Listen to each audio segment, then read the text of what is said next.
12 స్తంభాల పందిట్ల ఉయ్యాల పడుకున్న సాంబయ్య లగరా లగరా సాంబయ్య లగరా నాయ్య లగరా పరమాత్మ లగరా ఎన్నీళ్ళు సన్నీళ్ళు ఏకము చేసినము స్నానమాడంగా లగరా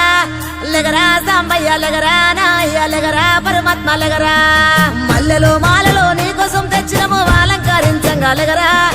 లగరా సాంబయ్య లగరా నాయ్య లగరా పరమాత్మ లగరా